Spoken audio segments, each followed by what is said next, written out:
Garazhi i makinës është streja e çiftit Lala në Shullaz të Kurbinit, prej nëntorit të vitit 2019. Shtëpia e tyre u bë e pabanueshme nga tërmeti, por prej asaj kohe asgjë nuk ka ndryshuar, duke vënë në vështirësi dy të moshuarit.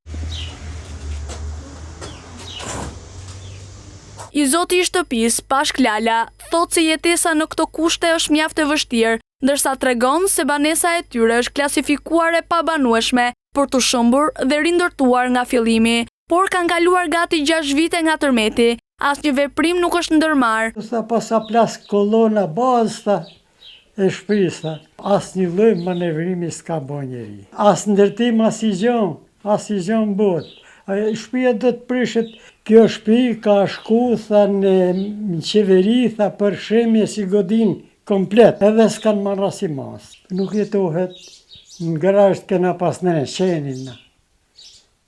Kena pas fot vishat në i bakti. I moshuari thotë se ka trokitur dyerve të institucioneve përgjegjëse, por nuk ka gjetur zgjidhje. Në këto kushte, ai ka një apel për shtetin shqiptar, pasi vetë e ka të pamundur rindërtimin e shtëpisë. Shtetit i kam kërkuar atëherë, edhe sot i kërkoj si mas ligjit si gjithë tjerët në ndërtu shtëpinë me jetu mërën. Kam shku ke bashkia, s'm kanë lënë me hi policia. Shkoj atë, në mdolin policë pare, jo s'lënë me hi. Shkoj ditë tjetër, thot, jo, s'ka pritje se. Shto që në bashki nuk merre vesh. Bashkia e Kurbinit ishte një ndër zonat më të prekura nga tërmeti i nëntorit të vitit 2019, i cili la pas tre rreth 2000 familje, ku dhe sot një pjesë e tyre vijojnë të jenë pa shtëpi.